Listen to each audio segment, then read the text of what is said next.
ദൈവത്തിന് സ്തുതി. പ്രഭാത കിരണത്തിലേക്ക് സ്നേഹവന്ദനം.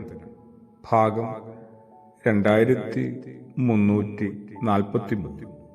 ഇന്ന് മെയ് മാസം 31 ഈ ആണ്ടിലെ 151 ദിവസത്തിലെത്തി.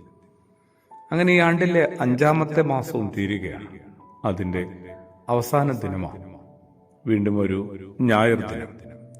സുറിയാനി സഭയുടെ പഠിപ്പിക്കൽ അനുസരിച്ച് പെന്തക്കോസ്തി പെരുന്നാളിനെ തുടർന്നുള്ള ആദ്യത്തെ ഞായറാണ്. വായിച്ച് ധ്യാനിക്കേണ്ട സുവിശേഷ ഭാഗമാകട്ടെ വിശുദ്ധനായ യോഹന്നാൻ ശ്ലീഹായുടെ സുവിശേഷം 6-ാം അധ്യായം, അതിൻ്റെ 26 മുതൽ 35 വരെയുള്ള വചനഭാഗം. എപ്പോഴും യേശുവിനോടൊപ്പം ഒരു ആൾക്കൂട്ടമുണ്ടായിരുന്നു. ആൾക്കൂട്ടത്തെ കുറച്ചും കൂടി ശ്രദ്ധിക്കണമെന്നും സൂക്ഷിക്കണമെന്നും കുറച്ച് അപകടം പിടിച്ച ഒരു വിഭാഗമാണെന്നും യേശുവിന് നന്നായിട്ട് അറിയാമായിരുന്നു. മലയാളത്തിലെ പ്രവാചക തുല്യനായ എഴുത്തുകാരൻ ആദരണീയനായ ആനന്ദിന്റെ നല്ലൊരു നോവലാണ് ആൾക്കൂട്ടം. ഇത്തിരി വലിയ നോവലാണ്. ആയുസ് ഒടുങ്ങും മുമ്പ് ഒരു തവണ തീർച്ചയായിട്ടും വായിച്ചിരിക്കേണ്ട, പലതവണ വായിച്ചിരിക്കേണ്ട ഒരു പുസ്തകമാണ് ആൾക്കൂട്ടം.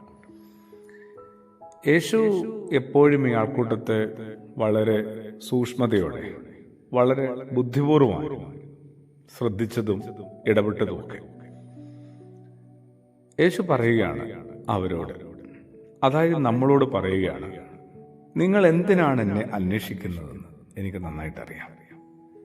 12-ാം വയസ്സിൽ ആരംഭിച്ചതാണ്. അതും തൻ്റെ പ്രിയപ്പെട്ട അമ്മയോടും യൗസേപ്പ് എന്ന അപ്പനോടും ചോദിച്ചുകൊണ്ട്, നിങ്ങൾ എന്തിനാണ് എന്നെ അന്വേഷിച്ചത്? കാണാതെ പോയ, നഷ്ടപ്പെട്ടു പോയ മകനെ കണ്ടെത്താനായിട്ട് 3 ദിവസത്തെ അധ്വാനം കഴിഞ്ഞ് പരിഭ്രാന്തരായ ആ മാതാപിതാക്കൾ മകനെ കണ്ടെത്തുമ്പോൾ മകന്റെ ചോദ്യം, നിങ്ങൾ എന്തിനാണ് എന്നെ അന്വേഷിച്ചത്? മുതിർന്നു കഴിഞ്ഞ് പരസ്യ ശുശ്രൂഷയുടെയൊക്കെ ഒരു തുടക്കകാലത്തേക്ക് എത്തുമ്പോൾ യേശുവിനെ 2 പേര് പിന്തുടരുന്നുണ്ട്. അത് അന്ത്രയോസും സുവിശേഷകനായ യോഹന്നാനുമാണ്. യേശു നിന്നിട്ട് തിരിഞ്ഞ് അവരോട്, നിങ്ങൾ എന്താണ് അന്വേഷിക്കുന്നത് ചോദിക്കുന്നുണ്ട്. അത് തന്നെ നമുക്കിവിടെയും കാണാം. ഇത് പിന്നെ നിങ്ങൾ എന്താണ് അന്വേഷിക്കുന്നതെന്ന് ചോദിച്ചിട്ടൊരു ഉത്തരം അവരെ കൊണ്ട് പറയിപ്പിക്കാനായിട്ട് ശ്രമിക്കുന്നില്ല. മറിച്ച് ഉത്തരം കൂടി പറയുകയാണ്, നിങ്ങൾ എന്തിനാണ് എന്നെ അന്വേഷിക്കുന്നത് എനിക്ക് നന്നായിട്ടറിയാം. അടയാളം കണ്ടതുകൊണ്ട്, അടയാളം കണ്ട് സംതൃപ്തരായതുകൊണ്ട്, ദൈവികതയിലേക്ക് എത്തിയതുകൊണ്ടും എത്തുമെന്നുള്ളത് കൊണ്ടും ഒന്നുമല്ല നിങ്ങൾ എന്നെ അന്വേഷിക്കുന്നത്, എന്നെ പിന്തുടരുന്നത്. പിന്നെ അപ്പം കിട്ടിയത് കൊണ്ടാണ്, അപ്പം കിട്ടി തൃപ്തരായതുകൊണ്ടാണ്, ഇനിയും അപ്പം കിട്ടുമെന്നുള്ള മോഹവും വ്യാമോഹവും ഉള്ളതുകൊണ്ടാണ്.